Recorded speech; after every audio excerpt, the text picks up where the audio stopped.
Local celebrity. I'm a mushroom guy. And a mushroom guy. All right, good stuff.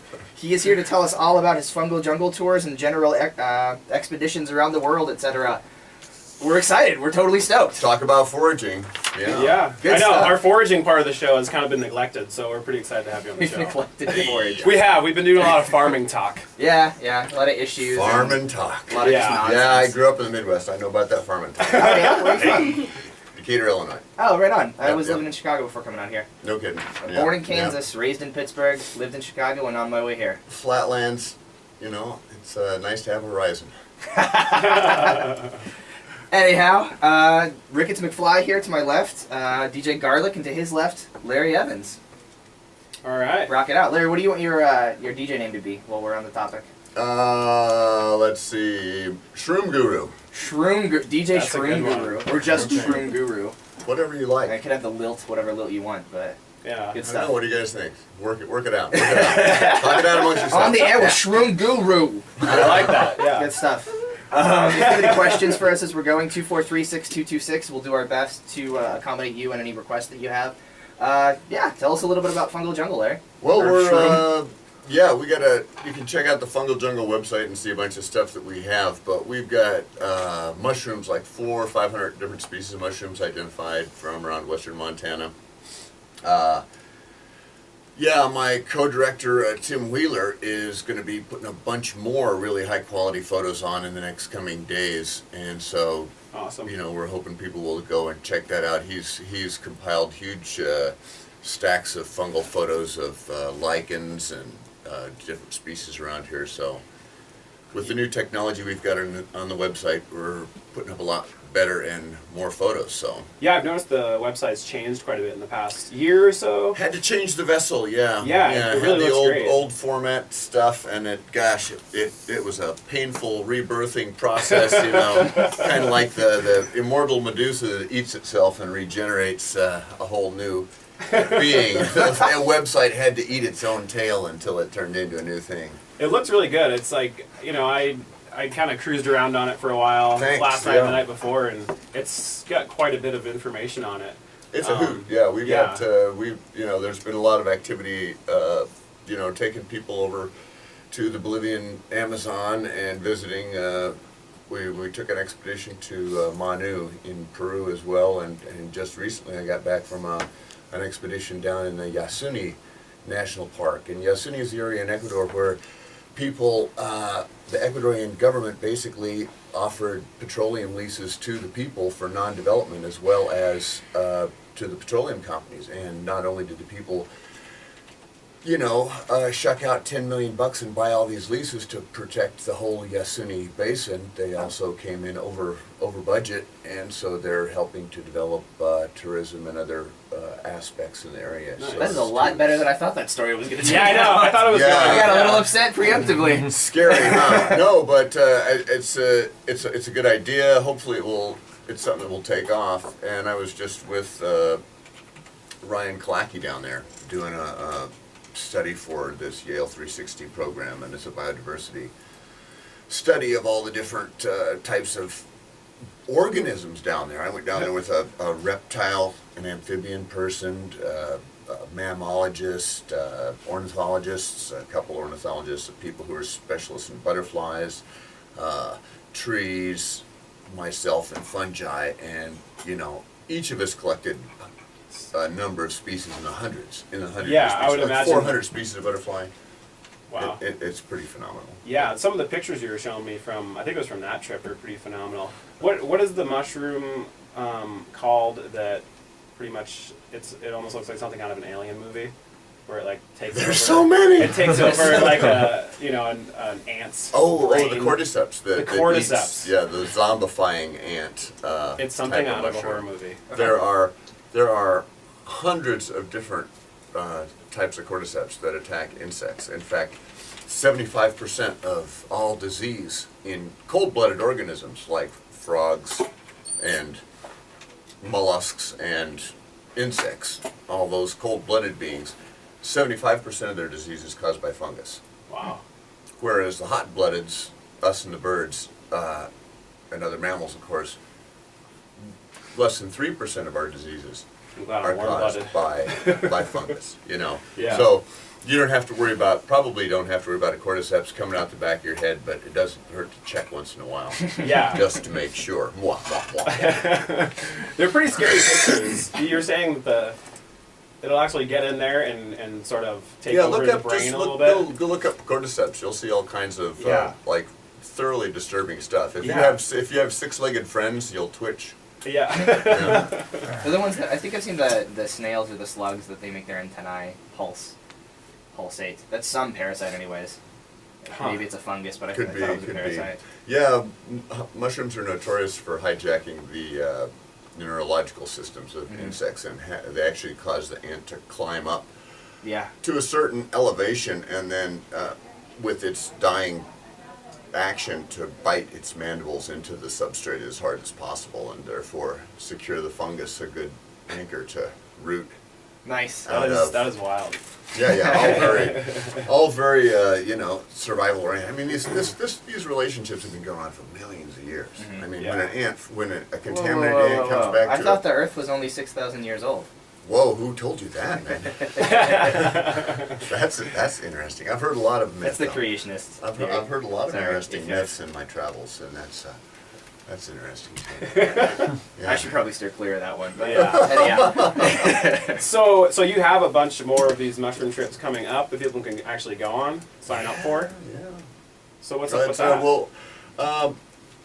I'll be going to the Bolivian Amazon, a place called Madidi. It's a national park down there, and we go about 5 hours up the river in a dugout canoe to a place called Chalalan, and from there we explore, the jungle around there. And we've been recovering mushrooms from this area for the Bolivian National Herbarium for 5-6 years, and now we're doing tours in that same place now that the study is completed, and helping, still contributing to the understanding and photographing the mushrooms that area, because we've never stopped finding more mushrooms, and that's a worldwide trend where every time that we have a mushroom foray in a place like Montana or a place like North Carolina or a place like Madidi in the Amazon, the number of species that we find goes up. We don't level off. I mean, usually when you're doing botanical studies, you go through a couple cycles and you go, yeah, we got 100% survey here, or we got a fairly complete survey. That's not the case with mushrooms. We're finding more new. Well, that's pretty exciting. Morphologies Is that just a every lack time. of people out there doing these studies, or is it just Part of it huge is the amount of transient diversity? nature of fungi. Part of it may be caused by epigenetic factors about how the different organisms relate with each other, and environmental factors are certainly a key. Mushrooms are basically a digestive unit that is the size of a horse and has the organization system of a three-dimensional fishnet. So it's complicated. It's like one great big digestive net. Okay. It's one big You threw me off with size of a horse. It is. The mushroom is the size of a horse. The sexual apparatus, the toadstool, or the mushroom that people think of is merely the sex organs of the fungus. Okay. And sex with fungi is very different. It doesn't involve two partners, Okay. but instead 4 to 8 to 16 to 32 different participants, So shall we say. it's a different reproductive, cycle. Different game plan, Yeah. different rules, I mean, when you're living in nothing but an acre of dirt, and your interface with your environment is 99% instead of like, So what's our surface area contact with the outside? Maybe 20% of our, everything is touching Not including outside. our- Yeah, the not fungus, including our 99% of spiritual, all of it is touching outside. interaction. So it's a very different I feel like my aura relationship with your extends long environment. beyond that. Yeah. And the mushroom is really one great big huge filter. See, the whole fungal organism. You've ever seen mushrooms growing and stuff? You see the little white fibers and things like that. Am I stealing? That's because as the mushroom is growing, it's putting out digestive enzymes as the tip itself is growing, and as the mushroom grows past that, those enzymes are actually outside of this tube right, which is the mushroom's body, and they're actively digesting. There's some things like peroxidase enzymes, right? They make peroxide. These enzymes are toxic to be inside of a cell because they would burn a hole in whatever you got. But outside of the cell, it can burn away and make peroxide, which is like making hydrochloric acid or something. It's highly reactive stuff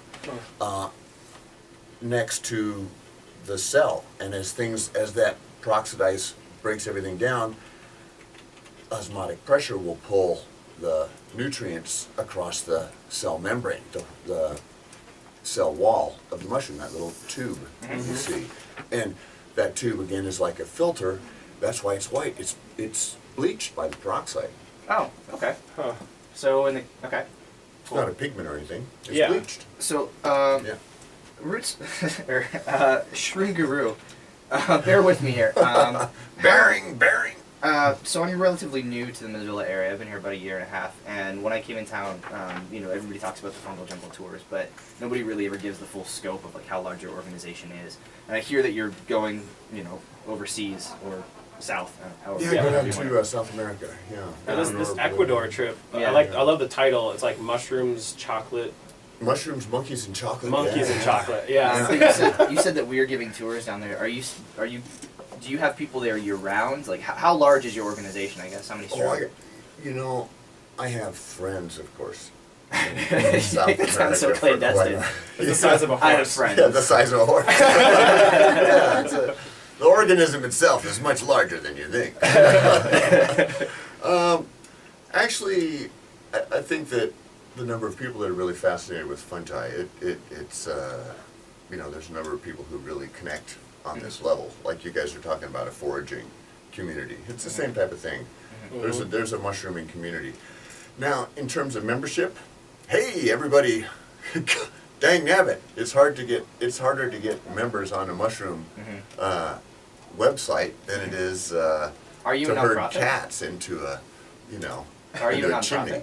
Yeah. Okay, so you are looking for donators and for members. Well, I think just visit the website and see what we got. We Okay. throw a lot of stuff out there without charge intentionally because we are a 501c3 nonprofit. Yeah, right on. We're a nonprofit educational organization, and taking trips overseas or here in Montana is the way that we're able to keep the education flowing, basically. So there's a lot. I mean, Missoula has a really great environment for this sort of thing. You have other nonprofits. The Montana Natural History Center leaps to mind, the Audubon Society, a Sierra Club, of which I've been a long-time member. So, there's a number of really great outdoors interface types of experiences around Missoula, and I think that's one thing that mushrooming offers here that you don't see in a lot of other places. Yeah, for sure. And so on your website, people can check out under the mushroom trips tab all these different possible trips they could go on. Well, and see where we have been. Yeah. Argentina, Bolivia, even Australia, Japan, Korea, Alaska. We took. There were 14 of us went up to Alaska in '05, and that was quite a hoot. Awesome. We had the Montana contingent down in Tok, Alaska, which is not a large community anyway. So a dozen folks from Montana kind of changed the accent around the place for a while. That's Do you, fun. just out of curiosity, do you speak Spanish? Yeah. Oh, great. Oh yeah. Bueno, entonces podemos hablar español. No cabe duda ninguna que. All right, and you got it? Okay. We have a caller calling in right now. KBGA? So we're going to figure out what they're asking. But in the meantime, roughly how many tours do you do during the summer?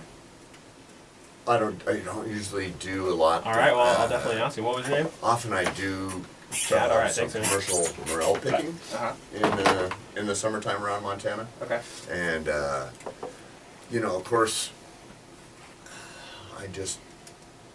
mushrooms. You're chasing the rain. Mushrooms are where they are, and it's essential to be a mobile in order to find the mushrooms. Yeah. So I mean, again, I I totally agree with propagation and the role of mushrooms in permaculture type operations. I've just helped plant a kugel bed with with specific mushrooms embedded in there Nice. that will, are drought tolerant and will break down the wood and produce large edible fruiting bodies. That's a great idea. Over the period of time. Where did you do that? I did that in the Swan Valley. I don't Oh, cool. know. Yeah, I don't want to make. Yeah, it's a business name. Huh. I'd have to be talking That's really somebody cool. else's business. So. Well, we just had a caller call up and he asked. Well, first he said that he said that he knows this is kind of a ridiculous question to ask the mushroom ridiculous hunter. questions. But he said, can Larry give any hints on good places for morel hunting this season? Outside. I would go outside. Yeah. Maybe. Definitely. Go online. There you go. Find mushrooms. Go online. Yeah. Well, I mean- no, I'm kidding. But go to the NC website. The government does that. I mean, you can't compete with the federal government. It's the law. I'm totally silly. INCIWeb is the best place to go for information, and it's your public right as a citizen. Blah blah blah. So Right on. INCIWeb.gov. That's Well- that is the government website for all fire incidents and all reports of catastrophes of all sorts. So if you want to go and look, that's what INCIWeb is. Yeah. So go and find the incident that you prefer and work from there. So to clarify, because I feel like there's a step that maybe that's the website that reports incidents such as fires, and out of fires spring mushrooms. Right. Like After the forest Phoenix. fires and after forest fires in the west here, we see over 100 different species of ascomycete type of fungus, these little cup fungi. Over 100 of those come up only after fire. That's the only time that they go through the sexual phase of their reproductive cycle, is after the forest burns. The rest of their existence, they live as endophytes. They live, or mycorrhizae. They either live in connection with the outside of the root as ectomycorrhizal, or many of these we're finding also live interior to the plant, and sometimes the needles, especially of the pine, as endophytes, which offer the plant antibiotic protection against infection and being eaten. So, rather complicated relationships, but fire induces fruiting in hundreds of these types of fungi, Okay, I will and ask him. morels are one of those species. All right. So you kind of track the fires, and you might be able to find somewhere else. Okay. Well, yeah, you could, or you could just track the trackers. I mean, there's right now. I mean, it's hardly. I will ask There were him. Take care. out of a 30,000, 40,000 acre fire down in the Bitterroot last year. We had 1,500 picking permits issued. Wow. That's a heap. Yeah. It was hard to find a place without a footprint on it. Yeah. I'm sure. Yeah. Well- And do you want something like that to be a regulated activity? Well, I don't know, but not having a season on it. On the other hand, we lost huge amount of the potential, I guess you'd say, that was there, because people were there too quick. was We saw this. overharvested. We saw this in the Cedar Lake burn a couple years ago as well. Huge commercial picking operation just flattened the whole place. But anyway, yeah, that's another story. So we need to transition to one of our underwriters here and a little bit of music, and when we come back, caller had an interesting question that we're going to see if we can delve into a little bit. You were Alright. listening to the Farming and Foraging Show with L&D here on KBGA Missoula. Keep it tuned, y'all.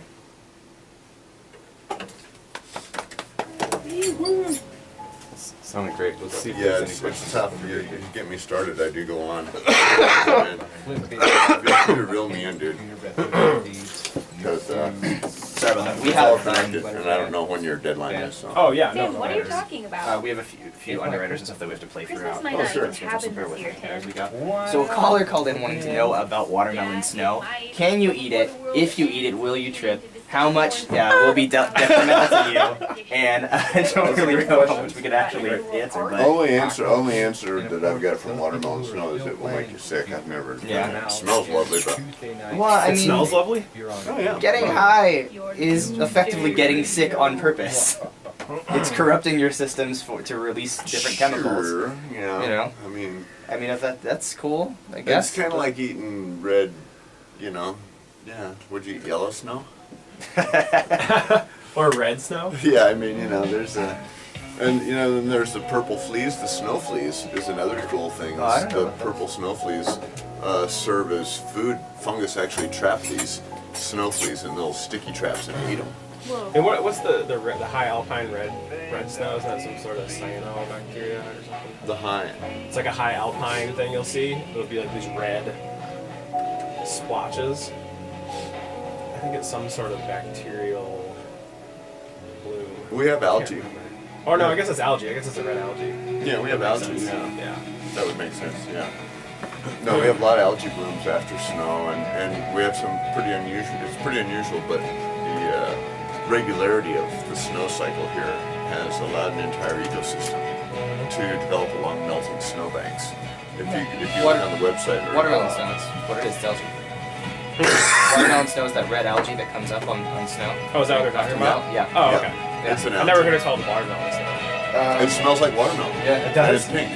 Okay. Yeah. Yeah, that's what I'm thinking. And Of. supposedly it'll kill you, but I know, he says it'll just make you sick. It will make you sick. I don't know.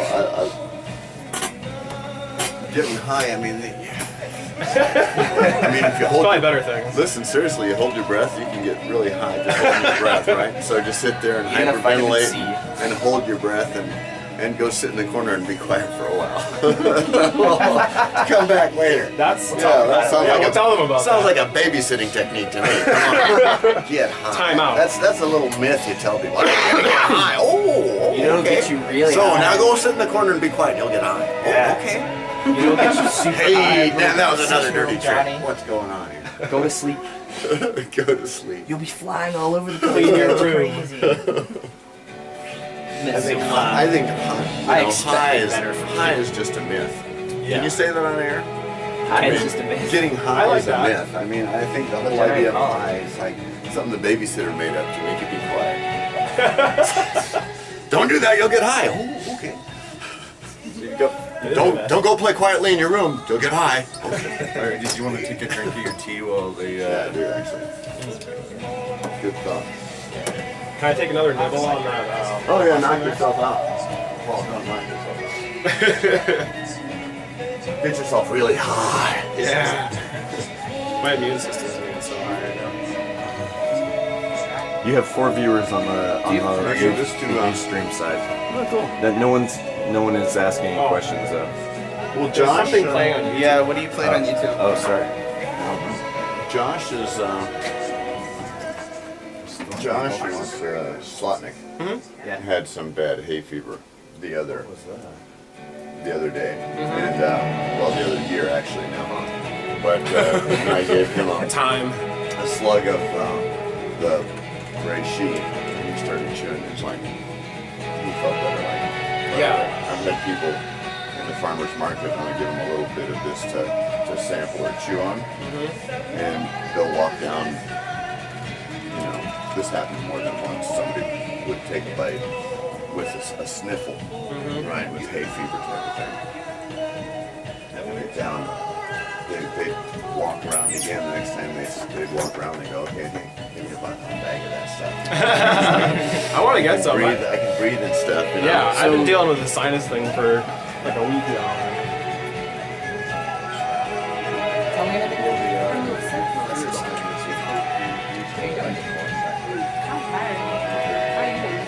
Alright, I can make some coffee if you want. Oh no, I don't take coffee.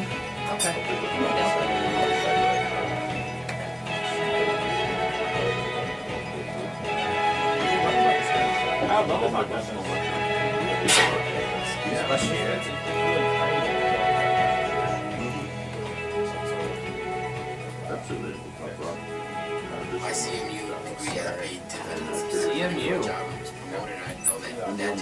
Checked out the book.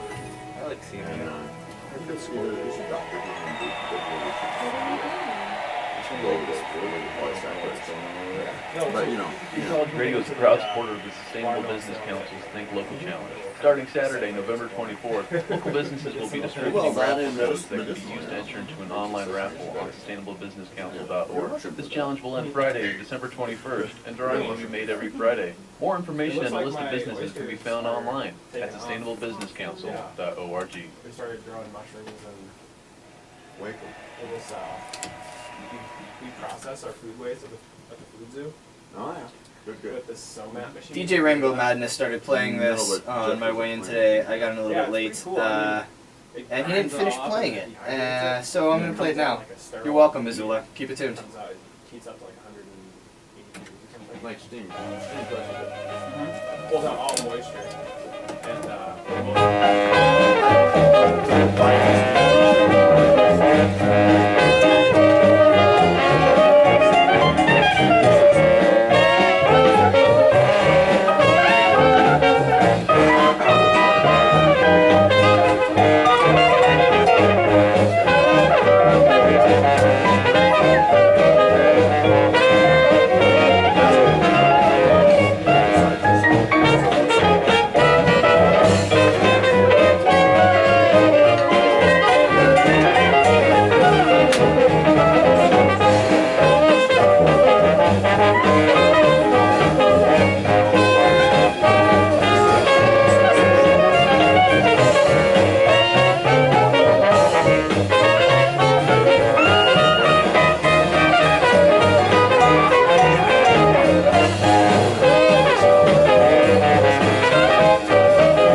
Let's fly down or drive down to New Orleans. New Orleans, that city is so pretty, historic scene. I'll take So what do we want to talk about? Mushroom. Put on the caterpillar fungus, the third track. Because that'll be a segment of the medicinal yes, mushroom you stuff. see all the hot Yeah, I think that's the most expensive mushroom in the world. shots really? down on much? 30 cents a pound. I mean, you Oh know, my god. thousands of pounds. There's different qualities. So I mean, people always talk about the mushrooms making a price. And you know, to say $30,000 a pound is like, yeah, some trades for that, but that's like 1% of that. This is just really rare. Can't cultivate it. It only grows on worms. Tibetan Islands. On worms. On the larva of the ghost moth. So it's a. I keep forgetting. What's it called? It's cordyceps. It is cordyceps. It's the most famous cordyceps. It's Cordyceps sinensis is its name now.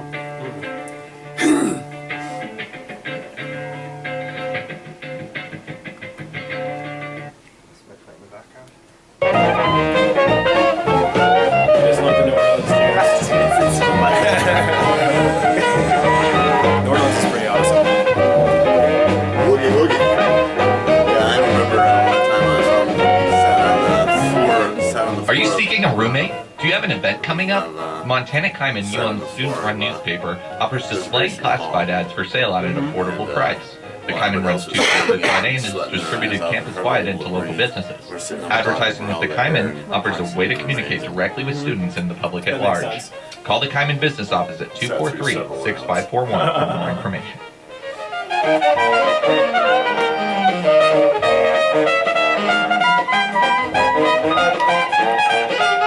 Do you know what how big your listenership is in this market? I have no idea. It's weird. That's the problem with this kind of broadcast. You It's should like, broadcast this shirt. Can you go to that last night? Oh yeah. How was it?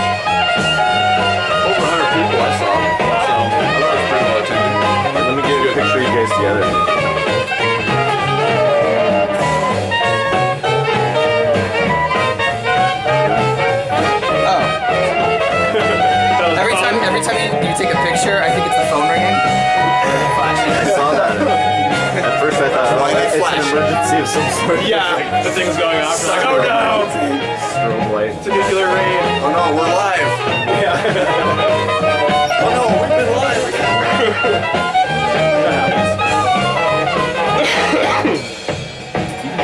Oh, so those radish seeds? Oh yeah. Are awesome. The germination rate was incredible. I expect it to be fun. 10, 12 years. That's amazing. I was used to like for chicken feed and they always brought it throughout the great big radishes. Yeah, I did have You guys ready? 16 trees right now with microgreens going. Glad to hear that's working out for you. Oh my god.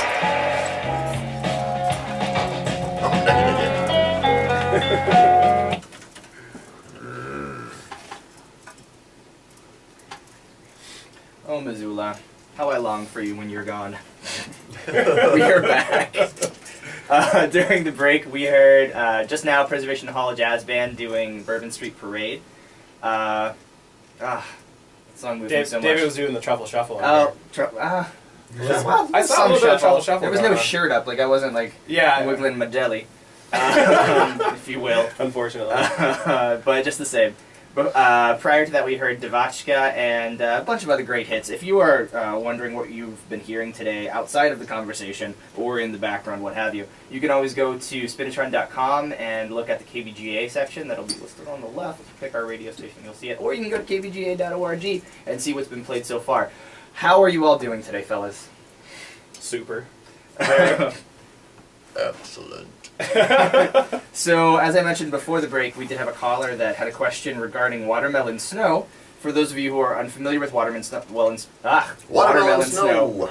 It is an algae that grows on snow as it melts in the season, and And it's pink and it smells like watermelon. yeah, that's why they call it the Yeah. watermelon snow. Kind of obvious. He was wondering, can you in fact It's get an algae, sick actually. if you eat it? Yes, yes, it is considered toxic, and I don't have any first-hand experience of it. Thank goodness. But Mhm. the reports, the anecdotal reports, if you want to look them up under the Poisoning Control Center and stuff, I think you'll find reports of people having sampled that before. And it wasn't a good idea. And actually, in case you are curious about something like that, you can Google that sort of information as well, fairly reliably now, and check out the National Poison Control Center. I'm one of the advisors for that as well. When somebody eats a strange mushroom in this area, so. They call you up and they're like, so Yeah. these are the symptoms. What's going on here? No, it's more like show me the mushroom. Oh, okay. Yeah, of course. Show me the mushroom. Show me the mushroom. Your unofficial motto. Show me the mushroom. So yeah, but as well as poisonous mushrooms, though, are a really small percentage of the general mushroom population, and so are really delicious edibles. Both of those are probably in the under 5% range of the general mushroom population. And there's a lot of stuff out there that is medicinal or antagonistic. Okay? Basically, a lot of mushrooms suffer or enjoy fungivory, being eaten by something. In fact, that's one of the main methods that fungal spores are dispersed is by insect and arthropod and invertebrates, mollusks, all kinds of things, eating them up and pooping them out someplace else. Yep. So, and this is a real important part of the cycle. Mushrooms are a very high source of protein. A very wide range of amino acids are supplied by fungi. In fact, we can actually select for the different types of amino acid that you'll find by selecting for the type of fungus or the type of digestive operation that you have the fungus do. So there's a lot of really neat, I guess you'd say, industrial type applications or ways that the actual process of being a fungus, of actually digesting stuff, can do us good. I think we're all familiar with brewing beer. Yeah. And We had a show on that. baking bread. Well, there you go. I mean, come on. The main players in that is yeast. Mhm. And as you probably know, here's a little extra information for all you ale versus lager drinkers out there, is that there are two different types of fermentation, two different organisms are involved. Whereas you use the top ferment for your ales, you use a bottom ferment for the lagers. And the bottom ferment is actually an organism that comes from a mushroom that grows on the side of a tree in farthest Patagonia. Oh. And it was actually drafted into the Bavarian beer service back in the 1600s No by pun intended. some, somehow, some of this mushroom made its way back into Bavaria, and that, something that grows on beechwood chips. What's the secret of beechwood chips? The mushroom that grows on them. But what's the secret of beechwood chips? It's not European beech. It's Nothofagus. It's Antarctic beech that provides the chips, that grows the mushroom, that makes the lager that Lair drinks. All of the house. I've always wondered what the distinction was between them. I've never heard of Lager beechwood chips is in a that sense cold. before. Lager is a cold ferment. Okay. Lager is something that grows in the wintertime in Europe anyway. And so as a result doesn't have to compete with a lot of bacteria and other snarly stuff that can be good or bad depending on how much lambic you have in your diet Lambic. and how far you live from the bathroom sometimes. Those bacteria are not always reliable. So since it is cold season and we've been talking a lot about the medicinal qualities of mushrooms, Haven't we? maybe we can touch on that a little bit. We'll be kind of going there. Yeah, we're going there. Well, mushrooms do contain a lot of amazing medicinal compounds. I think, don't have to go any farther than penicillin, and people realize that they're up against a fairly large body of information here. But I think a lot of people's awareness is now spreading about the role of mushrooms in Chinese traditional medicine. And probably the star of that circus is the reishi, or the ling chi mushroom, and that's known to science as Ganoderma lucidum. Although there are a number of different Ganoderma type species that are shiny, have this shiny appearance and kind of quirky. Yeah, it looks like a little stick or something. Yeah, and it usually looks like a burgundy-colored fan that's been varnished, and it's something. As you taste it, it has that kind of quinine type of quality to it. A lot of people may remember their parents or grandparents shooting quinine conchs off the old-growth trees back in the World War II days and the Korean War days, when they used those mushrooms to produce quinine that fought the symptoms of malaria in the soldiers that were serving in the South Pacific. I always see that on like soda, on like soda water, or what is it? Soda water, or the other one contains quinine. Tonic water. And I'm always like, Quinine, sure. quinine. I don't know. Well, what that's quinine, for. the primary source of quinine is the bark of the quinoa tree down in Colombia, primarily Ecuador, Colombia, Venezuela, other places. Plantations have been started in, I believe, in the Asian Pacific as well. But the use of this quinine, or the production of quinine bark, is one of the, it's a serious bit of work. Yeah. It's completely separate from, from these mushrooms. But the mushrooms do produce a similar compound, much like if you've ever heard or remember Taxol, the medicine against breast cancer that was originally, they were stripping miles of yew bark to get a little bit of this stuff out of it. And then some folks over in Butte, actually they're researchers right here in Missoula now, discovered that this compound could be grown by a mushroom in a petri dish, and totally revamped the entire, availability of this cancer medicine. And so this substance kind of boosts the immune system. It's sort of like quinine, but Well, a lot of what we're looking at are oligopolysaccharides, or polysaccharide types of compounds. And these are different from like vitamins and your little steroids and all this, because vitamins and steroids and all these little kind of things that we're also very fascinated with and we can put names on and talk about so glibly, are all small molecules. They're all a molecular weight in the hundreds maybe. But when we're talking about oligopolysaccharides or polysaccharide compounds, we're talking about things with molecular weight in the 250,000 or more range. We're talking about molecules that are composed of molecules and other molecules, very big things, and that have a metastructure, again, like fibers or like a mop. And so this mushroom that we've been chewing here, that quinine type of flavor, the 1% that's soluble acts in your system in a way that would be analogous to giving your immune system a little extra scrub brush. You know, if your immune system's out there trying to sweep your blood system, well, this is an extra, this is like a sponge that floats through your blood and collects all sorts of stuff. Yeah. So there you go. I mean, that's a very oversimplification. I apologize to people who seems are like familiar with biochemistry, but yeah. Well, it seems like everything hopefully with available. mushrooms seems to be quite complicated.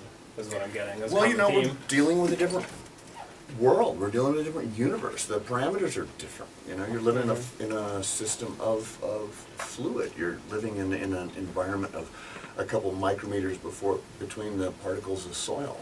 Your availability of water and oxygen are very different. You know, metabolic processes go at a very different rate. So complicated. Life is really, really cool. So for those of our listeners that might be tuning in and catching some of what you're saying but not really understanding all of it, do you Drifting by. Do you teach here in Thank you, town? drifters. I do. You know, again, I chase the mushrooms, so I'm going to a lot of different places where the mushrooms are. And looking outside right now, believe it or not, there are mushrooms out there. Right on.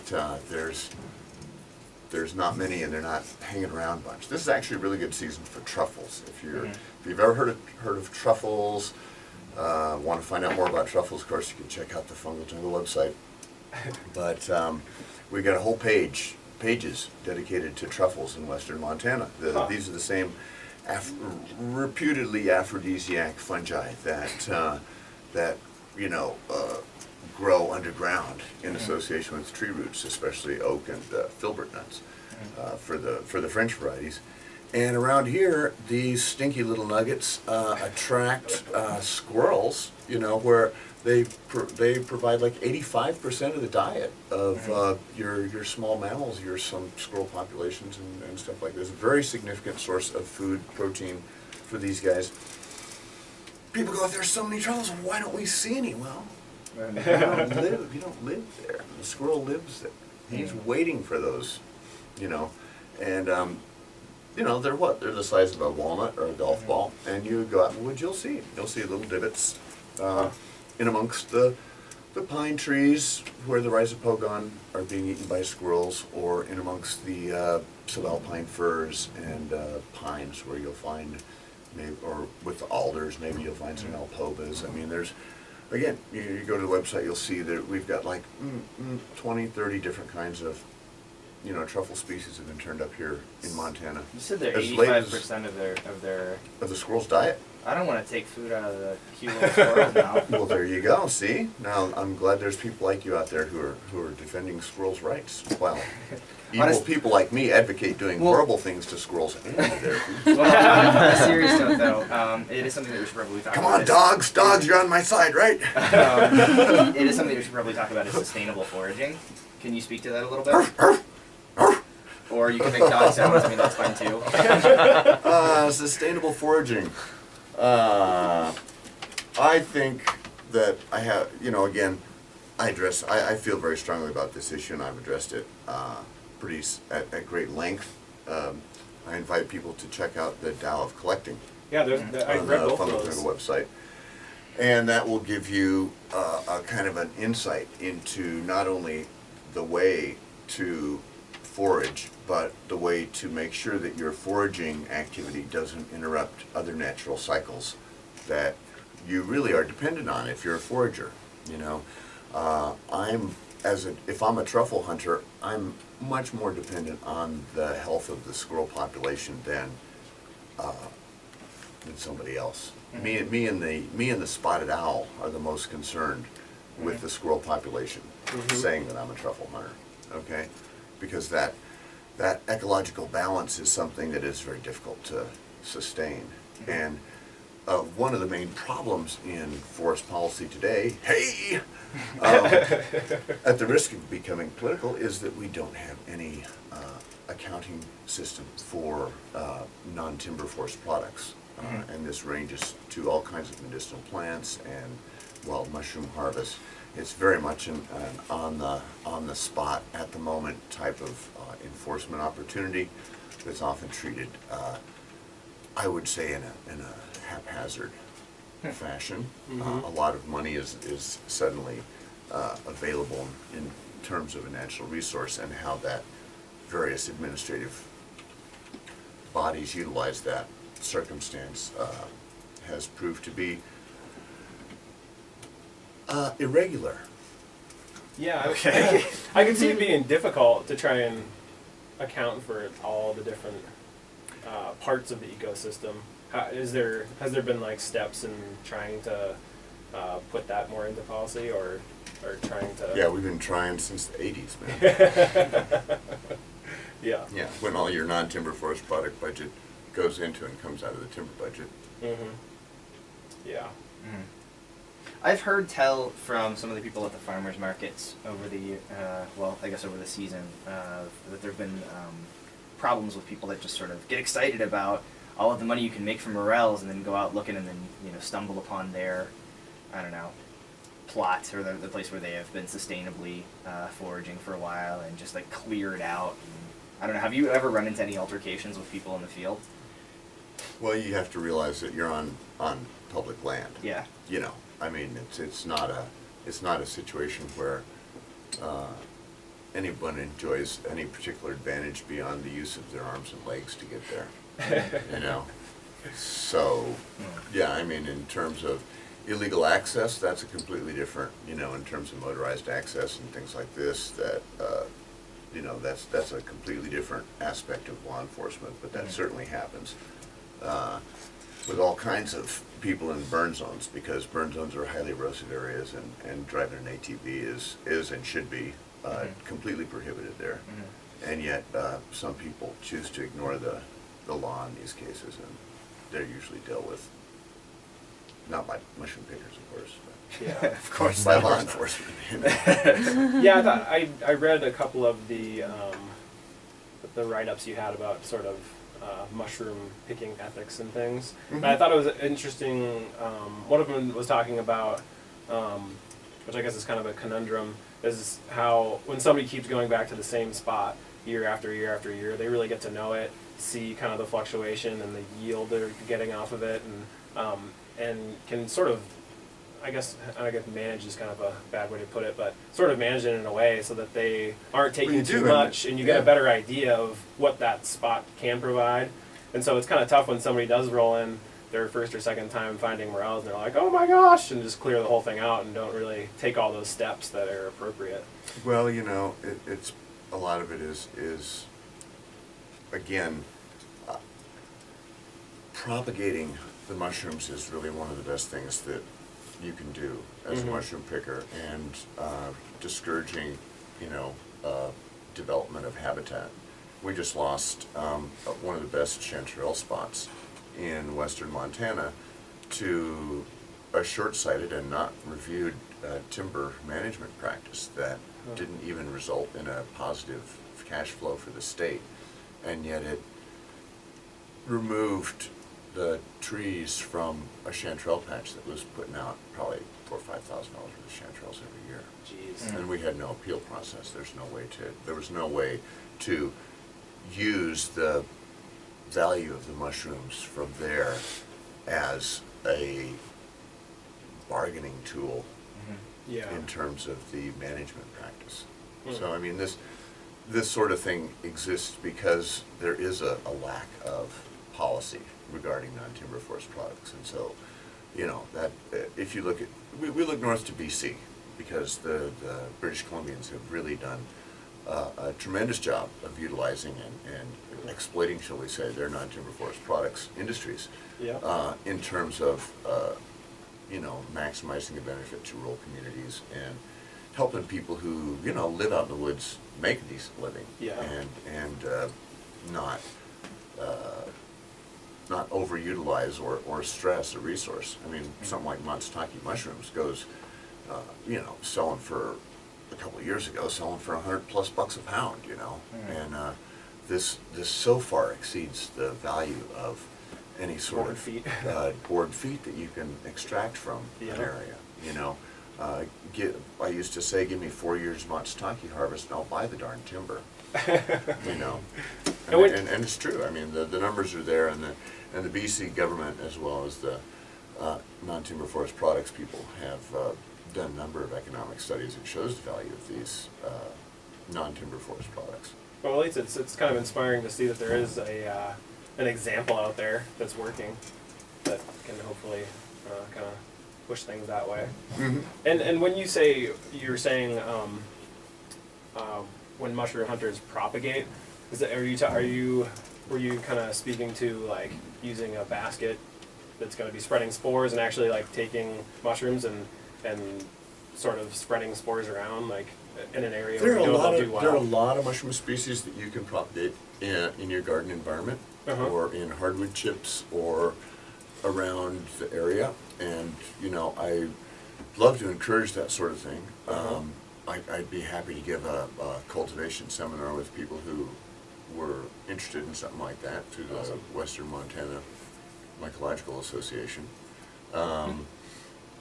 But frankly, there hasn't been an organizational interest, I guess, in something like that. So if people are interested in that, they just contact you on the website and Yeah, say, hey. I think, just between you and me and the entire listening public, I think that, it's kind of a glaring absence in permaculture and other philosophies, that they don't incorporate the recycling element, because we all realize it's a three-legged stool. You got birth, death, and regrowth, and that you can't really get to any one of them without the third step.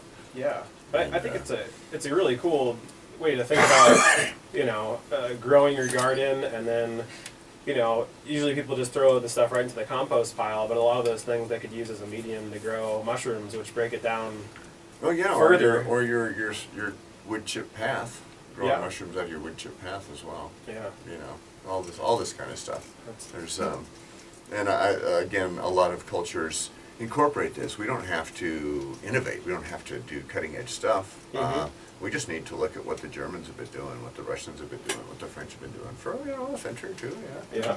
The Chinese have been doing, and Paul Stamets does this. He's written a couple books on how to cultivate mushrooms, and he takes a very pedantic scientific type of approach. Some people find that a little off-putting, but it does give you the parameters of all the growth parameters and gas gas relationships, how much gas exchange volume the mushroom requires, and moisture content and things like this that may seem daunting to the to the new person, but a lot of what a lot of the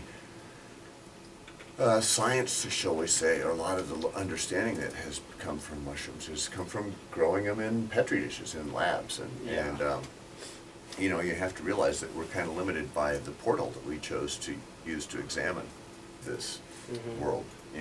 You're certainly dependent on the technology that supplies you with the image. Yeah. Well, we need to put on another one of our underwriters here and move back into the music. All right. Well, when we get back, maybe we'll touch on a little bit more about cultivating mushrooms. Yeah. And kind of Look at those cordyceps mushrooms, or like cordyceps music. Yeah. Right on. There you go. And as always, if you have any questions, 243-6226, feel free. Farming and Foraging here with DJ Shroom Guru, also known as Larry Evans from the Fungal Jungle. Making cow sounds, I guess. I don't know. Keep the tune. It's a farm show, right? That was awesome. Moment of levity, at least. Is this the one? KBGA? Yes.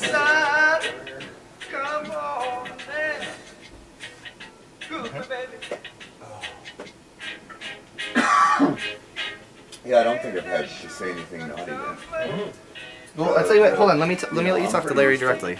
Can you hold up? All right. There's a gentleman who has a question for you. He says that he has spores in syringes.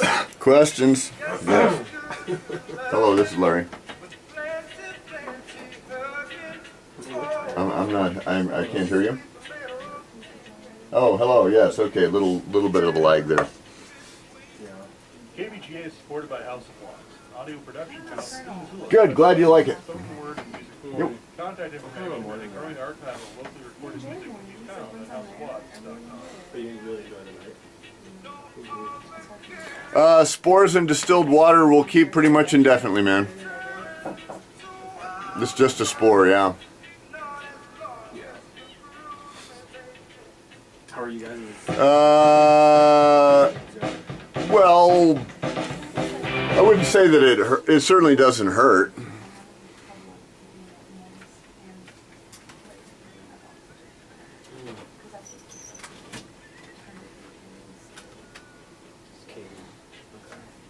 Yeah, ours are still in the shed. I think I'm gonna put them inside. It's been getting cold. What was your medium? On the end of the dish, where it's closer to the wall. Oh yeah, it was in the soil, man. Like, It was in the soil. There's not as much white action going on the top, so I think it's getting like too cold on it. Yeah, don't. It was in. Yeah, it was in your medium before. The Caprinus, especially Caprinus misers, all through the dirt around here in organic matter. Where it's getting colder, like that. There's like a little section like this big that doesn't have as much light on my ceiling. So I think I'm gonna try and bring it in and put it in the basement.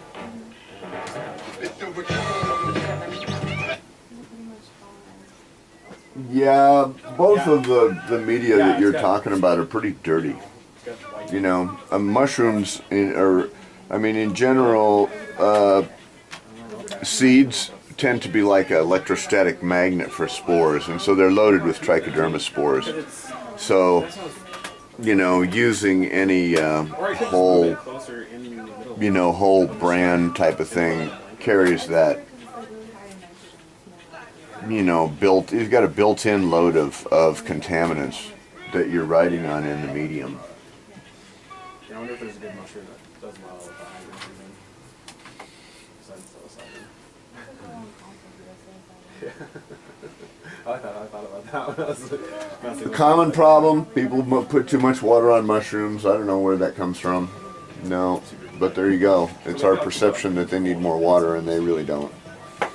Too much water is good for bacteria. Yeah, I love that. I mean, there are so many different types of spores and so many different types of mediums. It's hard to pick out one, but have you ever heard of the vermiculite and the perlite and rice flour? Yeah, totally. Yeah, I'm sure if you look it up online, you'll find information. I can't really, like, off the top of my head go into recipes and stuff, because I got a bunch of other stuff going on right now, as you can tell. Yeah. Well, okay, thank you. I'm afraid brain picking time has to come to an end here. Sorry. A lot of questions there. He just wanted to pick. It's very nice to have your brain picked for a while, but after a while, it starts to hurt. Ow! Ow! Maybe you got one of those. Hey Larry, when you're ready, go ahead and press where it says start recording there. Start recording for one. Yeah, over on your Ustream account. Uh-oh. Yeah, you can do it now. You think so? I don't know. Just Yeah. KBGA. we're about to go back on. Awesome. Well, that's good to hear. Okay. That's your web audience out there. Our web You got audience. 3 viewers. Hey, web audience. Hi, web audience. Number 3 was the one that you wanted. Oh, okay. From this. Caterpillar fungus. Caterpillar I'll fungus, definitely yes. bring that up. I know, like on his website under the mushroom trips thing, it has the overseas trips, and then it. Yeah, I know, and it also has the Missoula trips in there as well. Yeah, I'll bring that up when we come back from the break. Waiting for a caterpillar, mosey on around. Fungus takes the gift that keeps on giving, till the caterpillar's no longer living. Oh, definitely. Okay, cool. Yes, thank you. Bye. Here's what it used to be. Someone was calling and wanted to hear a little bit more about stuff you have going on in Missoula or in Montana as far as mushroom trips and classes and things like that. So we're going to touch on that. And then she was asking about like bioorganization and stuff with like oil spills and mushrooms. Oh, sure. And she had a question about if they had used that in Yellowstone for some kind of cleanup. Oh, the Yellowstone River. We tried to use it for the Yellowstone River, but Exxon found other methods of evasion. I don't know. It's a very. I'm not. You have to be very careful with me on remediation stuff because I'll start bad mouthing the petroleum companies and the Bush administration here, you know, and it's because of the categorical exclusion law that totally wiped out the whole remediation industry back in the 90s. You can do it. Yeah. I mean, you can do it creatively and responsibly. I badmouth Monsanto on a regular basis. Quite often. You just, Okay. you know. Well, it's essential to notice that accountability is really lacking in terms of the petroleum industry and you know the whole idea of being able to exclude an oil spill as just it's okay, you know. I heard a little bit That's of that. as opposed to, I mean, it costs $1.50 a ton to clean the stuff up. Come on, you know.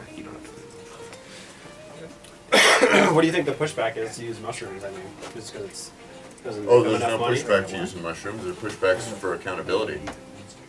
Huh. And the thing is, when you start approaching the bigger issue of accountability, then Busy.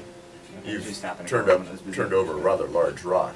I mean, accountability as far I'll as reference who's around doing As the far as cleanup? corporate accountability for the corporation being accountable for making their mess. I have like a paper, like a Deregulation 5-page is paper that I basically can't get removed done and them it's due from today. that responsibility. Ah, okay. KBGA. So how do we want to touch that? I mean, you know. Yeah, he is. Well, yeah, we can refer That's a him on huge the can of worms, but that's certainly at the crux of the fact that we don't really have any, we don't have any active remediation contracts at all. You know, it's all, So who's doing the cleaning up? what cleaning up? Yeah. What planet do you live on, man? So Do you there's really like- think somebody's cleaning up the Gulf oil? Nobody's cleaning up the Gulf oil. I just flew over it 2 weeks ago. There's no cleanup. You can see the stuff.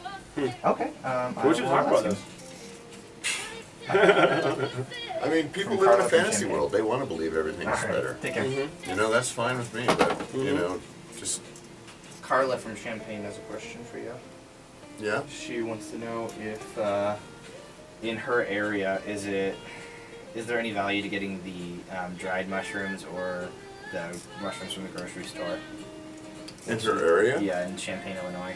Yeah. She wants you to speak to She's that in a little bit. Illinois.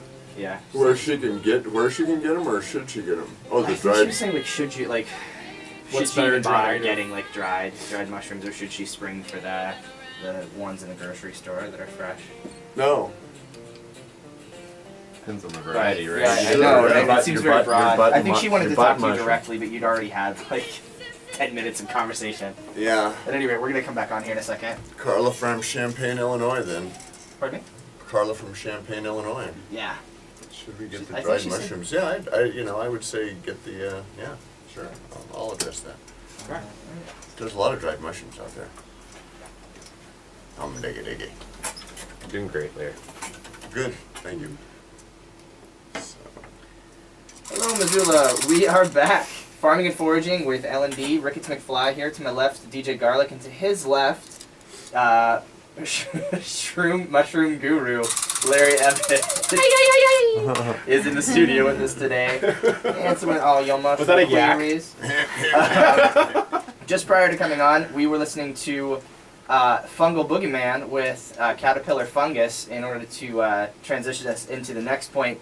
But before we get there, we had a caller during the break from... Several callers. We did.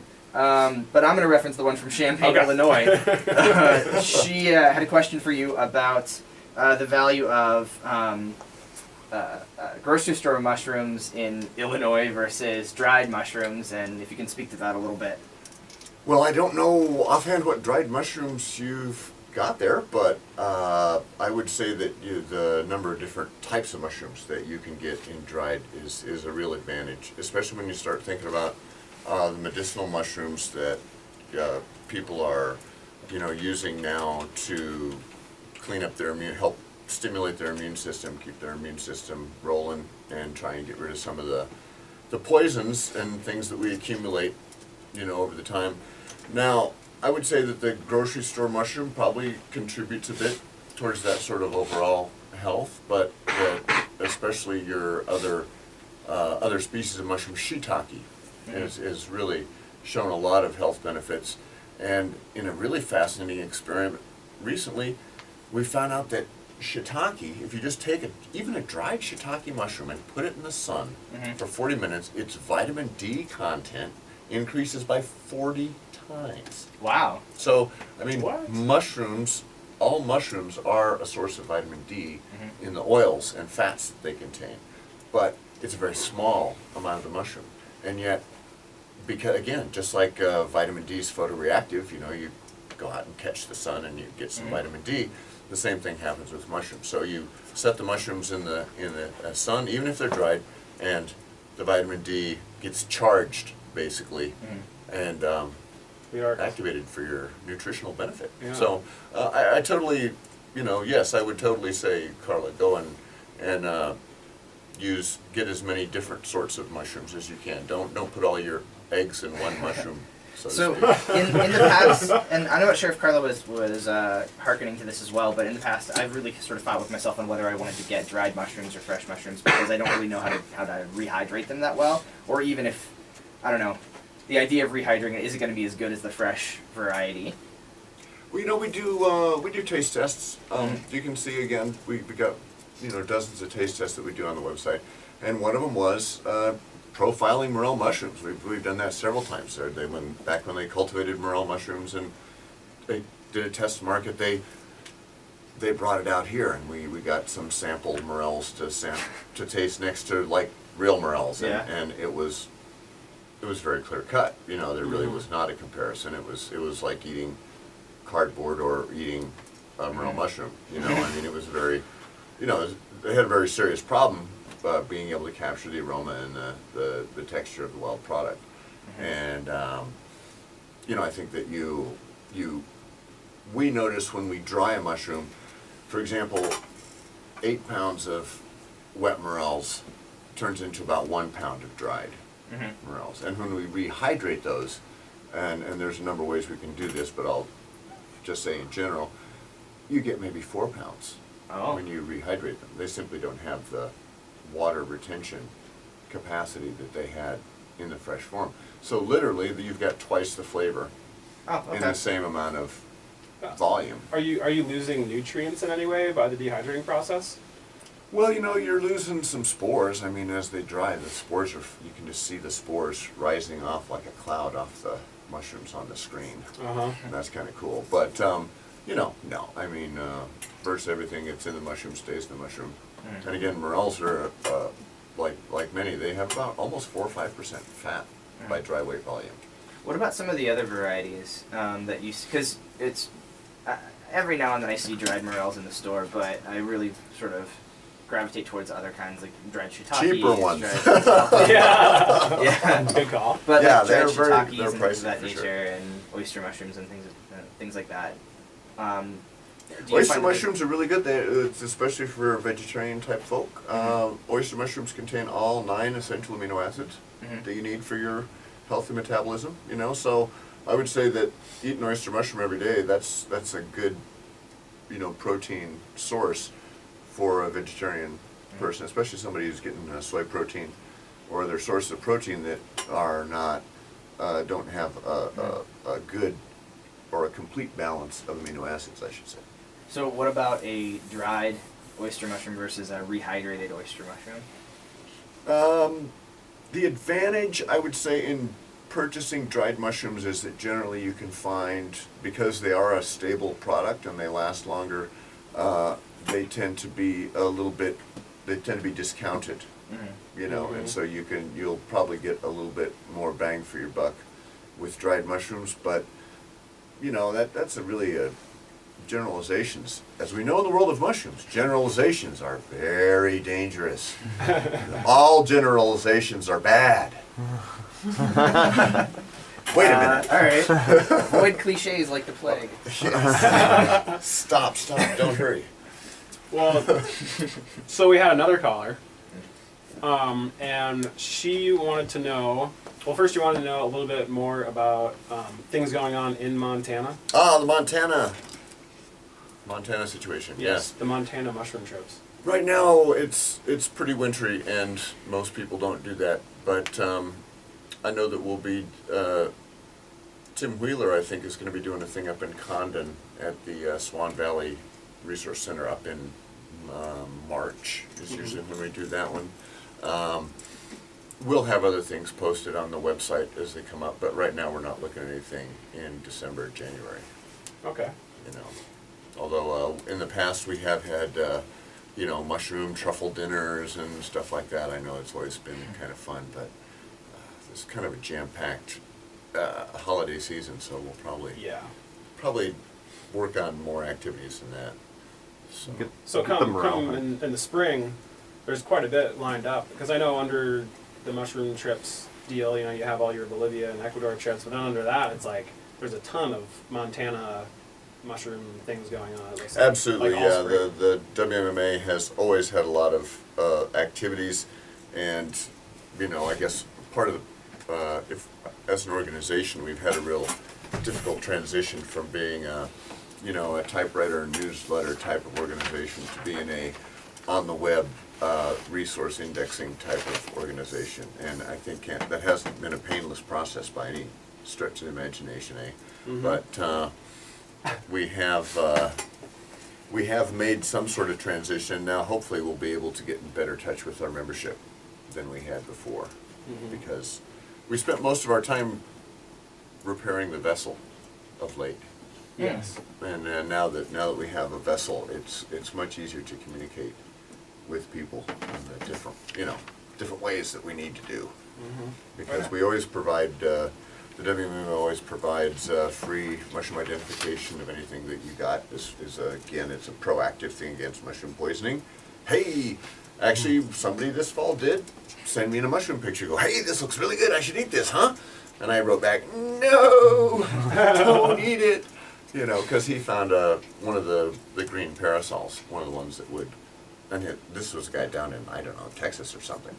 But he'd found one of the green parasols, which looks like a great, big, delicious edible parasol mushroom. But the green spores, it will give you a really bad night in the smallest room in your house. Oh, yeah. That sounds... Yeah. Sounds menacing, doesn't it? That's a good way of putting it. Smallest room in my house. Oh, the one with plumbing. Yeah, that one. That doesn't sound good. Not a good secret. And I guess talking about your website a little bit and the resources around there, I thought it was really cool. You had like the educational part of it, and you have the like mushroom chest or treasure chest. Mushroom education chest. Yeah, Yes. it can go out to schools. Yeah, that's working with Montana Natural History Center again. Awesome. And teachers can just sign up and get that 2-week curriculum in their classroom. And it gets sent right to the classroom? It's sent right to the classroom. It's Awesome. like the cost of shipping, whatever it is. It's that's great. pretty nominal. What's in there? There's like a whole kit for. Yeah, we've got mushroom flashcards, which are pictures of mushrooms, that with a bunch of different names of mushrooms that kids can use as flashcards and play games with. And then, of course, mushroom lesson plan, 2 or 3 different mushroom lessons. It comes with a coupon too. I don't know. We should check this. Make sure that coupon still works. But it comes with a coupon to Garden City Fungi. Oh, cool. And the class gets a free mushroom kit included with the whole thing, and they grow that mushroom kit in the classroom, Oh, and that's then great. they can munch down on the oyster mushrooms that come out of that. It's at a the whole. end of It's a 2 2 week week. long thing. It can be. Okay. It depends on the season, because a lot of it depends on whether the class can go outside or whether the kids are bringing in mushrooms to, participate in that type of program. In the winter, it's a little more difficult, but still, there's conchs out there. There's all kinds of, again, as we know, those truffles are out there 12 months a year. Yeah. Truffle. I've found truffles in the snow well of a Doug fir at what? 6,000 feet, 5,500 feet, going to a cave in western Montana a few years ago. And so these are the same truffles that people pay pretty good money for in Europe and. Truffle's a general term, Yeah. so there's quite you have to be there's quite careful. That's like different toadstool types. or mushroom. Ah. It's like a tomato, a vegetable, or a fruit. It's Ah. what nomenclature are you using? Are you using a culinary vocabulary now, or are we using a botanical vocabulary? So, and if we're going to use a culinary vocabulary, then a truffle or a false truffle is an edible mushroom that grows in the ground by definition, Okay. right? And a false truffle is the Non-edible. non-edible type of same sort of truffle. In a mushroom sense or biological sense, all these truffles are edible. Something eats all of them. They are little nuggets of sex pheromones that are Rocky the squirrel. Hey, we're telling you, there's a reason these squirrels are flying, man. If you've ever eaten an ounce of truffle, and I've probably had an ounce and a half or 2 of white truffle shaved over the top of my steaming pasta in a. That's good stuff. Oh, marvelous! Absolutely, it's complete decadence. It really is, and it gives you a warm, fuzzy feeling. You go hugging yourself and going, oh, I'm so happy. And so you can imagine, when the 80% of the squirrels diet, the little guys are getting That's why they're so happy. an ounce and a half. They're getting quite a splash of this accumulated sex pheromones. So they are little rodent powerhouses, shall we say. And Rabbits get all the credit. this is different. This definitely drives squirrel evolution. Yeah. Because the more reproductive success that the little guys enjoy, the more the desire or the ability to spread and utilize the truffle becomes. And again, with it in 85% of the food source of some of these guys is lichens and or fungus. It's no accident. Yeah. It didn't just happen. Yeah. It's been going on for a while. So we had another question from the same caller about bioremediation and One of my favorite topics. Yeah, and this is a pretty dense topic, I guess. Dense, yes. Yes. It's more compact than 2,000 parts per million. I That's tell you, pretty dense. it was loaded in a high graphite clay. Yes, it is. Remediation is a really, the concept of remediation is really cool, and I think that's the best thing to address at this point. And where I mentioned before that the growing tip of the fungus produces enzymes that basically produce hydrogen peroxide. This is things, again, just like a regular oyster mushroom. This is not, there are so many different kinds of mushrooms that engage in this sort of biochemistry that you couldn't patent one mushroom, right? You couldn't patent the process and say only this mushroom works, because hundreds of them do. Monsanto might. Certainly would David take a wanted little to. bit more work Yeah. than anybody has paid, a little more attention than anyone's paid to fungus so far. Yeah. Unless, of course, you're talking to brewing fungus, and then you've got, That's pretty popular. that's where most of your research comes from, is experimentation on Saccharomyces cerevisiae. So, good old other fine members of the Zymer geological community. Mwah, mwah. So, look, So- reel me back in here. She asked about. Let's get back to remediation. Was there any bioremediation with mushrooms going on at the Yellowstone River? Cleanup? No results from that oil spill. Unfortunately, the regulatory apparatus for cleaning up and remediating oil spills is somewhat lacking in this country. The whole categorical exclusion of small amounts of oil spilled, and those small amounts of oil can be thousands of gallons. And so, even though you can remediate contaminated soils for like $1.50 a ton, and we're not talking the earth here, $1.50 a ton for clean soil, right in place. But hey, why bother? You don't have to pay anything at all. The government regulation doesn't require any sort of cleanup. Beforehand, before G.W. Bush came in as president, there was a thriving business in remediation and cleaning up brown fields, remediating PCBs, stuff like this. But absent government enforcement of regulations or protecting people from these dangerous chemicals in the soil and water supply, without any government will to do that, then you don't have that industry, and that entire industry has basically evaporated. There's just no government money going into it? No, there's no government regulation to require it. Yeah. Yeah.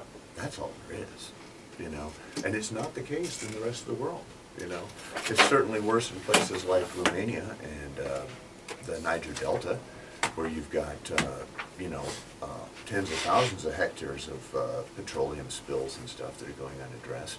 Mm-hmm. It's certainly bad in northeastern Ecuador, where I've been taking groups of people and looking at the situation near Lago Agrio and the Shushufindi oil patch reality, and trying to remediate the billions of gallons of crude that Texaco, which has now become Chevron, dumped into the jungle back in the 1970s, and still continues to pollute the water. And I mean, the health conditions down there are remarkable. I have seen young people with tumors the size of watermelons. I mean, we're talking about some extremely disturbing and acute public health problems.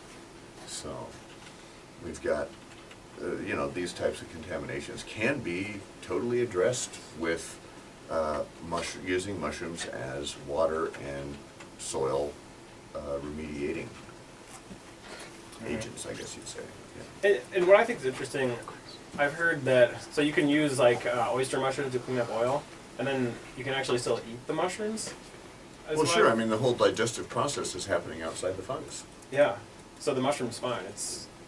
Yeah, I mean, again, like we talked about before, the mushroom puts the digestive enzymes out in the environment. The peroxide breaks the oil and stuff down. The smaller person. The big difference, okay, bacteria do the same kind of thing, but the big difference between bacterial and fungal decomposition of petroleum products is that bacteria can immediately digest and get rid of alkenes, alkanes, all the lighter fractions, propane, this kind of stuff. And of course you've got elements that are just going to be bubbling off. They're going to be volatilizing as well. So that's what, when they talk about 75% of the oil's gone, well, 75% of the volatiles, and the lighter fractions have gone. The heavier fractions of crude oil, and this is what's persistent in Ecuador, it's what's persistent in the Niger Delta, it's what's persistent in the Gulf of Mexico, and it's all still there. Let's not kid ourselves. This stuff is the double ring, the double benzene ring types of compounds, and these imitate the DNA, the pyrimidines in your DNA. Mm-hmm. And these types of double ring polycyclic PAH and PAC compounds, this is what's in your shrimp. This is what the EPA just boosted the allowable amounts of this nasty stuff in your shrimp by 100-fold. Thank you very much. So, yeah. And this is enjoy what it. the mushrooms can break down and get rid of. This is the thing that mushrooms can break down due to their ability to utilize hydrogen peroxide metabolism. Can take out the carcinogenic aspects of the heavier oil fractions. For those of you who may have just tuned in, to clarify, the mushroom's natural processes when they're growing will clear those up. I don't think you're actually saying that eating mushrooms will clear up those toxins in your body. Oh no. Okay. We're talking. Yeah. I mean, we're talking about the living process Yeah. of a mushroom as Yeah. opposed to now. Because this has been sort of an ongoing conversation. I could see people tuning Right. in, like, just Sure. now, like, oh, if I eat mushrooms, then I can also... Well, and mushrooms are a filter. I mean, look what they do. Mushrooms filter things, right? They have a highly electronegative outside. Their entire white tube that we're talking about, the mushroom body, really is all very highly electronegatively charged, and so that serves as like an electromagnetic filter. They accumulate heavy metals. Mushrooms can serve as a complete filter for heavy metals, either in a water source, intentionally, as a human-produced filter, which is something that we're looking at doing in South America right now along mining contamination sites, huge amounts of water that need to be filtered. Like 12-year-old boys in Great Falls, Montana, they accumulate heavy metals. Yes. Well, there you go. If you don't filter at one place, you filter at another. You know, we are the oysters of our own universe, aren't we? We're Yes. everything. How many compounds are in your system right now? You know, that's one of the key I was making a situations. joke about heavy metal music, but... Oh, heavy metal music. I don't know, the ions are. I haven't heard that band. They've got to be positive ions, not negative ions. That's the thing. Exactly. Let's keep it light. Well played, sir. Yeah. Yeah. So anyway, but all seriousness aside, yeah, I would say that regeneration is one of the, or rejuvenation, remediation, blah blah blah, is all part of one of the most essential aspects that we're facing economically in the future. You know, we need to put a positive economic value on fresh air, fresh water, and especially fresh growing land. You know, and that needs to be not just an assumed, like it has been, but it needs to be a social imperative and a legal imperative. Because obviously, if it's not a legal imperative, there are people who will profit by avoiding responsibility for this activity. And this is the public wheel. This is not mine or yours or anybody else's. It's like that mushroom patch out there. Nobody Yeah. owns it. It's still there. It's the tragedy of the commons. Well, and if you don't, the other thing is, if you don't do it, you know, you can't whine later. So we'll have no whining. So, Okay. We won't tell you to go do something, but we'll tell you not to whine.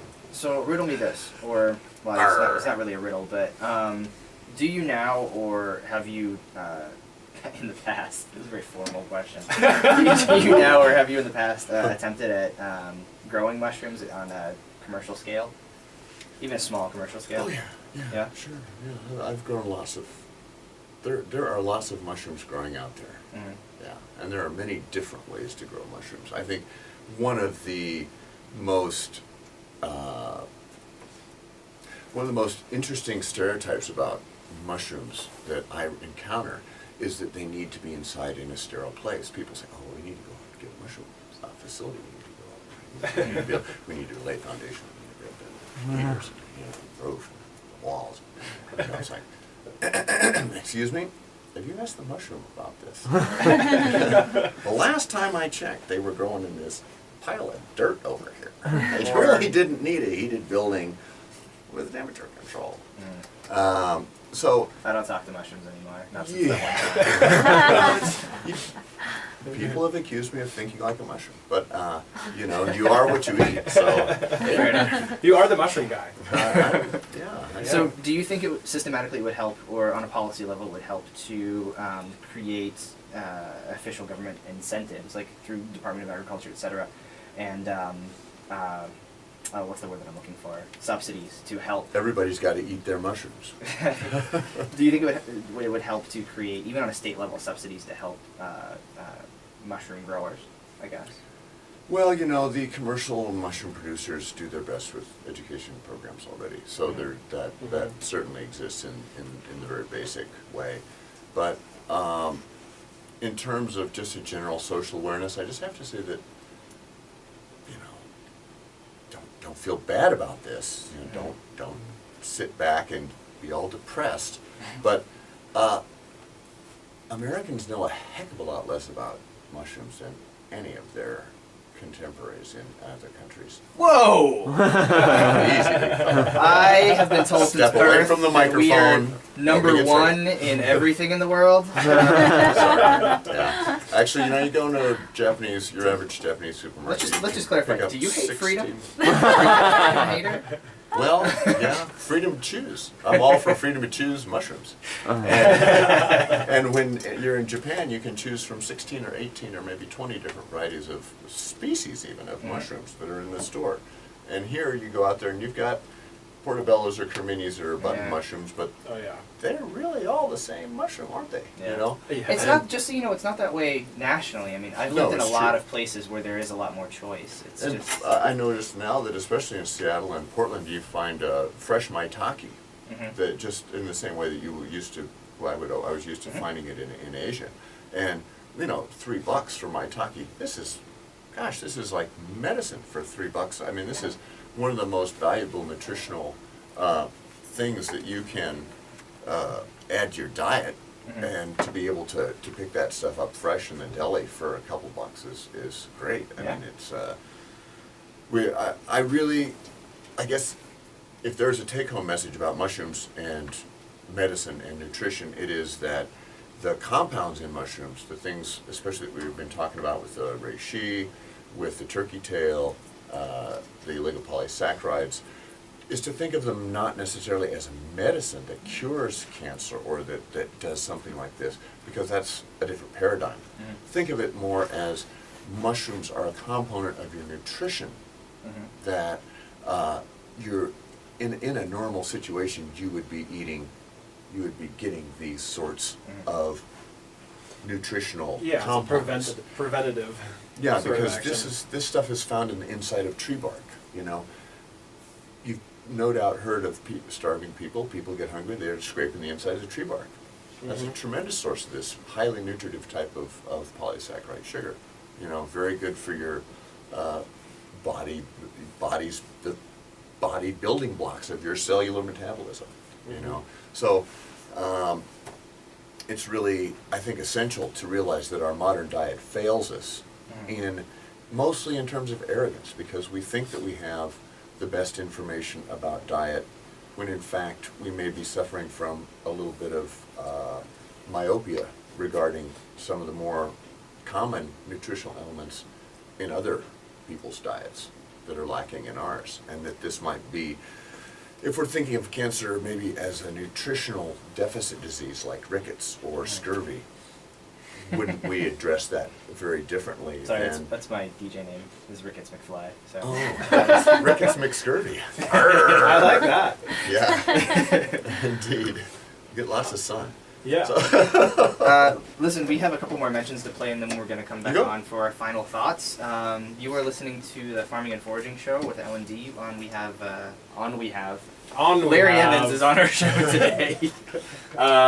You'll get your final chance to ask some questions here in a second. 243-6226. We're going to go back into the music, couple of mentions, and then we will be done for this week. So definitely keep it tuned. Thank you so much, Missoula.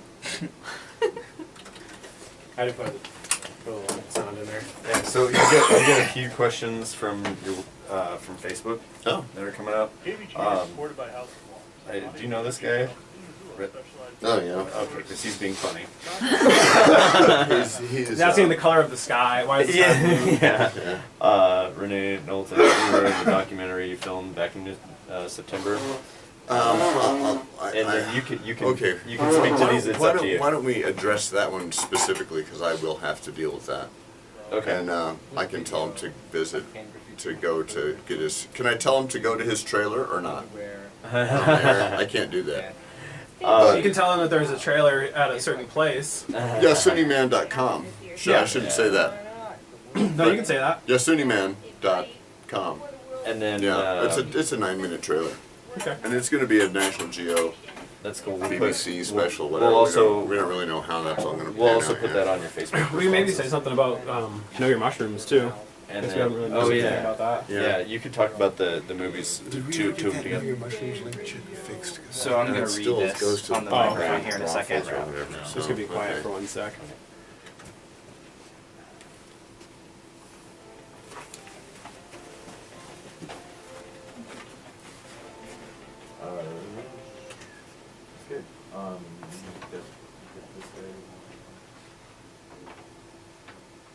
The American Cancer Society's Cancer Resource Center at Community Medical Center provides free information, support, and resources to cancer patients, cancer survivors, and caregivers.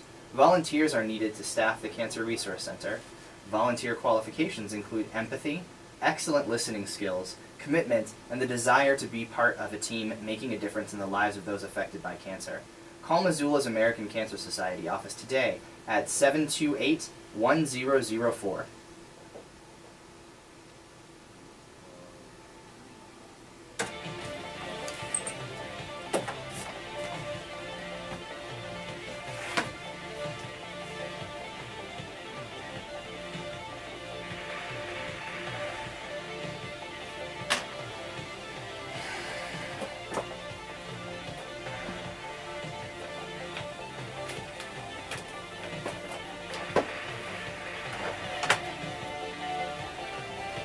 Okay, sorry. No worries. Coming down to it. You're logged in over here.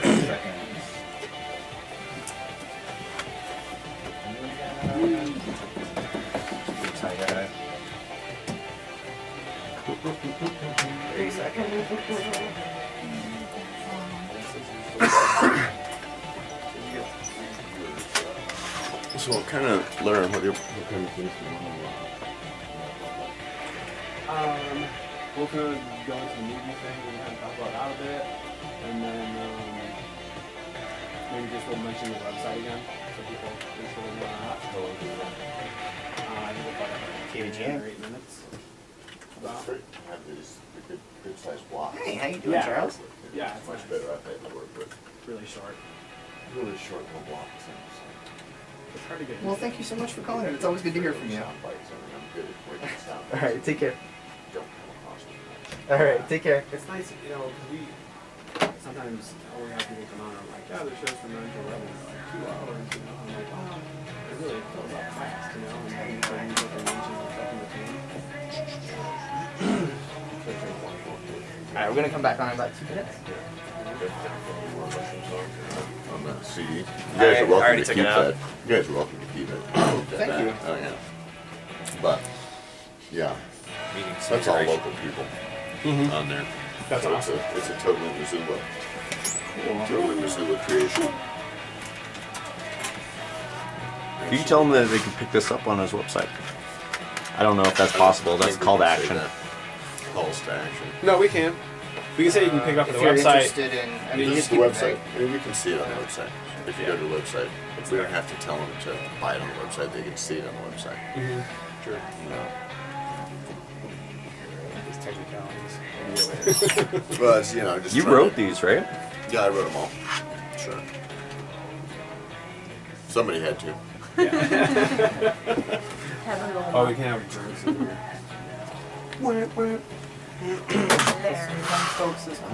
I'm a bad dog. In the corner. You're gonna get high in the corner. modular, or is the... We actually have to idea copy. Getting high. That's like Kali. You know, that's like the demon goddess. It's just something you tell the kids to make them shut up. Kali's gonna come get you. The demon goddess will shut up. The boogeyman's coming for you. Is that rhizopus growing on the cap? It used to be called mucronella, but now it's called,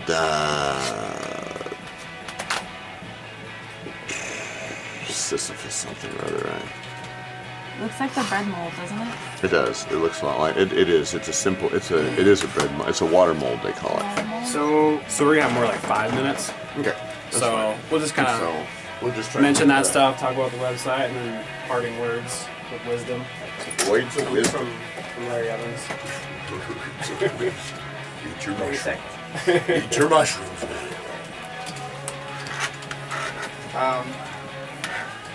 Yeah, so I'm allergic to penicillin.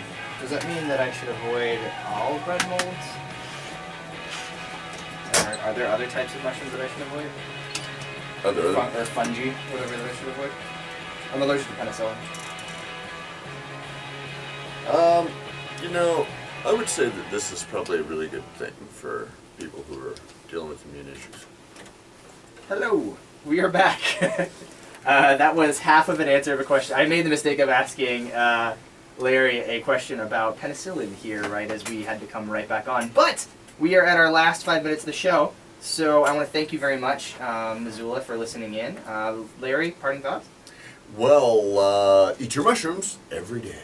Because the mushroom's going to eat you anyway. What were you talking about? I It could happen. I had mentioned that I'm allergic to penicillin. Are there other fungi that I should avoid? You know, a lot of people who have issues with Candida and, you know, other like yeast types of infections are always kind of generally warned away from mushrooms by their, you know, by their health providers and by other people. And I think it's probably good to, you know, exercise any sort of due caution when you're dealing with your immune system. That's a very delicate, you know, part of your anatomy, if you will. But again, you know, in terms of, I'm not a medical doctor at all, and I don't have, you know, I don't prescribe anything, but I have been eating myself reishi for many years, and I really feel like, you know, millions of Chinese take it every day. You can actually get it blended with your coffee, so that you get your reishi in your coffee every morning. You know, I mean, this is probably the most popular medicinal substance traded worldwide. And so this is something you can take daily? Almost unknown in the States. This is something you'd want to take daily? Oh yeah. Yeah? Sure. Huh. Okay. Right on. Well, thanks for coming on today, man. Indeed, sure enjoyed it, guys. Hope to, you know, go on a mushroom trip with y'all soon. That'd be great. And I'll be heading off to Bolivia at the end of January and Ecuador in February. So if you're feeling footloose and fancy free, otherwise I guess we'll just see you for morel season, eh? Yeah, that Get sounds yourself good. a bucket. Get some buckets. Put holes in it, right? Put holes in it. There Yeah. you go. Now you're talking. And so if people want to check anything out, your website is fungaljungle.org. It's a fungal, G-A-L, .org. So fungaljungle.org. And we got all kinds of mushroom information there. All right, awesome. At your service. Thank you all for listening. We will be here next week from 9 to 11 a.m. on your favorite college radio station, KBGA Missoula, 89.9 FM. Quick shout out to Charles and Melissa. Thank you for listening. Yeah, right on. Up next, Democracy Now! Keep it tuned.